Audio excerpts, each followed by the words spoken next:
So today we are going to discuss about gliclazide, the evolving the place where would you put in the today's landscape. Why should we discuss a second generation sulfonylurea when we already have a third generation glimepiride with us? What is the reason that this topic was kept in the today's lecture?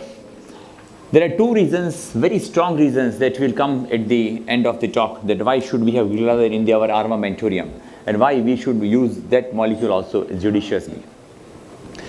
Now we all know that oral antidiabetics are a very integral part of our regular management of the type 2 diabetes mellitus. For decades we have been using that, and modern sulfonylureas like your glimepiride and the extended gliclazide they have got excellent safety profile. But we need to know when to use, how to use, and the smart way for the using of this sulfonylureas.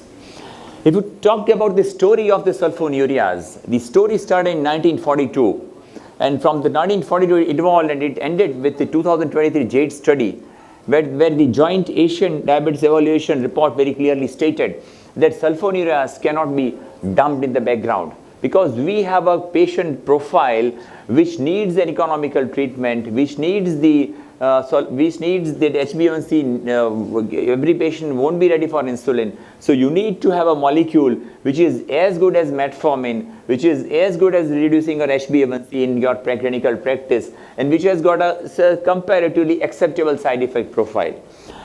So the sulfonylurea story, if you talk, then there are three factors. What are the top three factors that you decide when you decide the patient's therapy and the patient is sitting in front of you? You need to reduce the fasting plasma glucose. You need to reduce the HbA1c.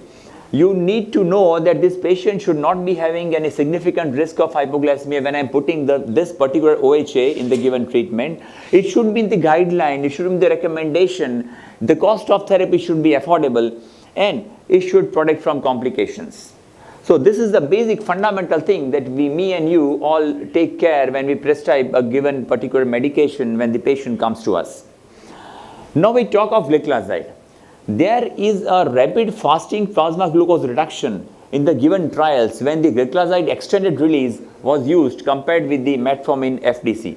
When they use 60, 90 or 120 milligram. That was a very clear-cut thing.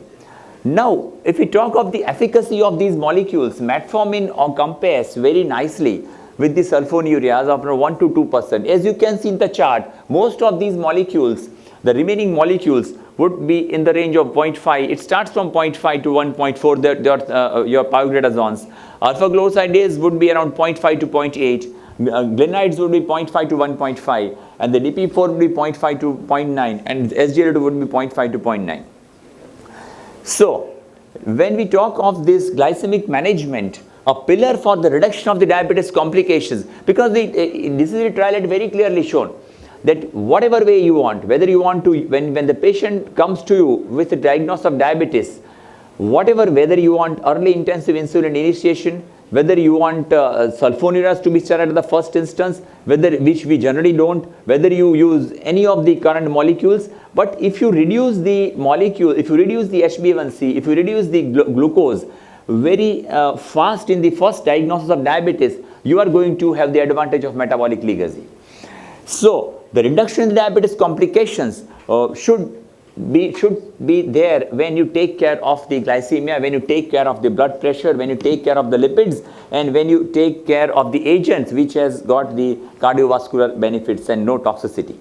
So the modern sulfonylureas, we talk of gliclazide essentially and glimepiride, both the molecules, they act on the they are insulin secretors, we all know. So essentially they act on the specific sulfonylurea receptor 1, and this is a reversible binding, and it inhibits the potassium ATP channels, and that's how it acts, that we all know.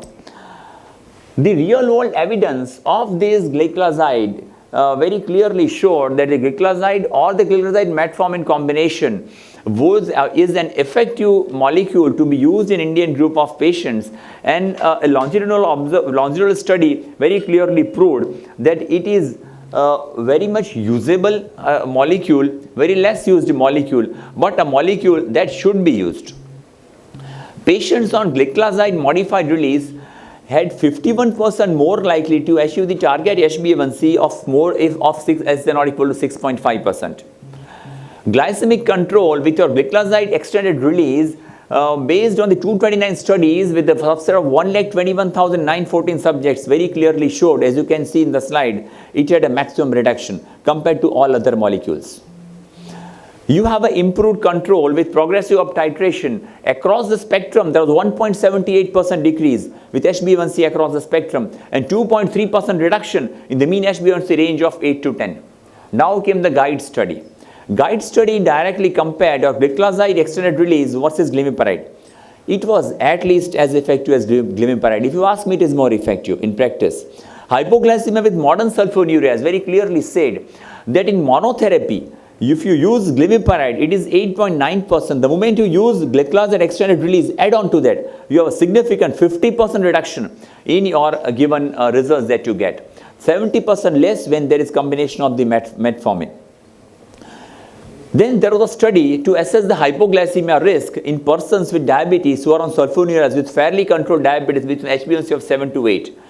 Total of 300 persons with type 2 diabetes were studied and no hypoglycemia was present in 74% of the persons under study as per the CGM data. Advanced trial.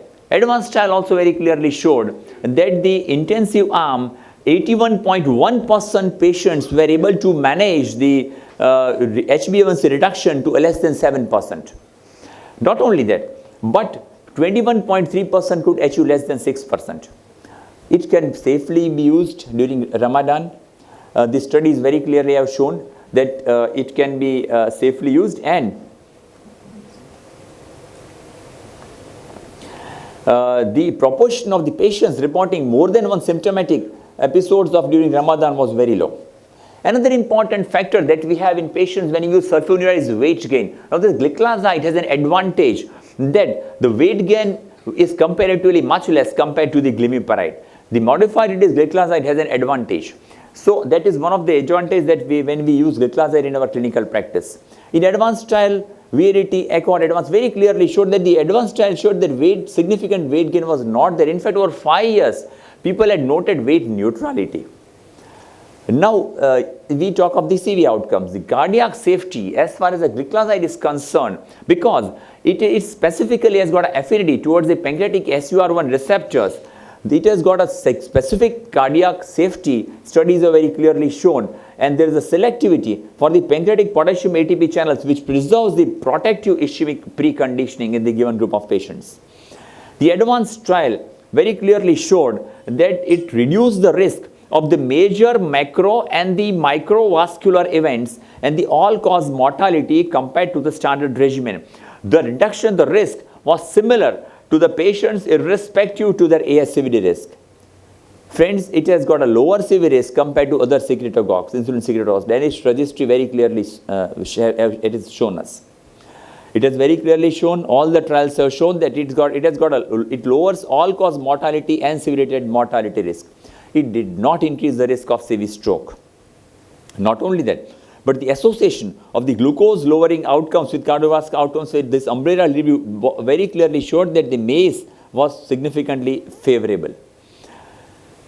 A 10% RRR of combined major macro and the microvascular is 10% reduction, quite significant. Carolina trial, it reassures us on the CV safety of the modern sulfonylureas. There is no significant reduction, there is no significant difference in the occurrence of 3-point MACE in patients who were treated with glimepiride compared to those treated with linagliptin. Another trial compared the real-world cardiovascular safety of sulfonylureas in comparison with the DP4 inhibitors and the pioglitazone. This also very clearly showed that this is quite a molecule which one needs to consider in practice whenever we are prescribing OHs in given group of patients. The most important part of today's lecture is the renal outcome. We had no options, but we used to have only ripaglinide in given group of patients of CKD. But the recent South Asian Federation, Joint Federation very clearly has cleared this molecule to be used even if their patient's GFR is up to 30. Less than 30 also they say that you can use it. So this is one of the major advantages that we have when the patients of diabetes, they develop chronic kidney disease, because it has got a significantly lower hypoglycemia compared to glimepiride. The reason is it has got a shorter half-life. Number two, that this molecule, which is metabolized by the liver, has got inactive metabolites. So when the inactive metabolites are there, advantage is that it doesn't cause the hypoglycemia, and then you can use quite comfortably and safely without the fear of hypoglycemia in patients with chronic kidney disease. The intensive arm of the ADVANCE very clearly showed that you have a 21% reduction in nephropathy. There is a lower risk of doubling of creatinine versus glimepiride. 4,486 type 2 diabetes patients with preserved renal function very clearly showed that this molecule is now coming up and as a very much perfect choice when your patients are progressing towards nephropathy. When you're monitoring your eGFR, when you feel that eGFR is falling, in those cases, you can safely start with 40 milligram and titrate the doses accordingly. There is a 65% reduction in the risk of ESRD, 20% reduction in reversal of normal albuminuria in the intensive arm of the ADVANCE over a period of 5 years. This is significant. There is a 46% reduction in ESRD, and the intensive arm in ADVANCE on of 8,494 subjects, 10 years follow-up, very clearly showed that it has got a better outcomes with preserved kidney function. Now the National Kidney Foundation has also cleared this molecule that even up to less than 30 you can use it of eGFR. Glimepiride we all use. The moment you have a patient of diabetes, you see that GFR is falling, it reaches to, then in those cases you always try to switch to ripaglinide. But now the probably you have a choice of Gliclazide which you should consider in your clinical practice, because this would be a significant thing that we can use in given patients, because ripaglinide is not that powerful as glimepiride. So you have, if you have issues in managing the sugars with ripaglinide, then probably a Gliclazide would be a nice choice in these group of given patients. This would be an important message from today's lecture. We all know that sulfonylureas, essentially, sulfonylureas have been if you prescribe sulfonylureas, people would say, prescribe sulfonylureas when the patient comes to you for the first time. Obviously, we don't. But there are patients who need to be, whose sugars need to be controlled. You're given metformin, you're given SGLT2, you're given DP4. Things are not working. You need to think of sulfonylureas being used. So for sulfonylureas, there is no need to dump sulfonylureas. We need to understand where do we use. In a country like ours, economy is a very important thing, and glycemic control is so important. So in those cases, we need to know that with sulfonylurea to use, when to use. So sulfonylurea is one thing which we need to accept it and use it in a selected patients. So vast majority of the patients do not have any established or the high risk of the ASCVD. Early and sustained control of these glucose levels would obviously prevent the complications in patients with or without the comorbidities. And this extended release Gliclazide is the drug of choice because it has been studied in across the many studies when you use in your given patients. Basically, summarizing it, it is as least as effective as glimepiride, even though it's a second generation, either as monotherapy or combination. It navigates very safely towards patient specific, and it is a weight neutral agent.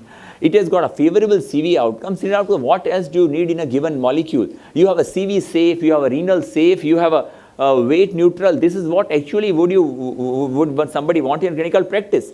And it doesn't need any dose adjustment in CKD. So I think that is something which is very important when we decide for the given molecule in these group of patients. Thank you. Nice and informative.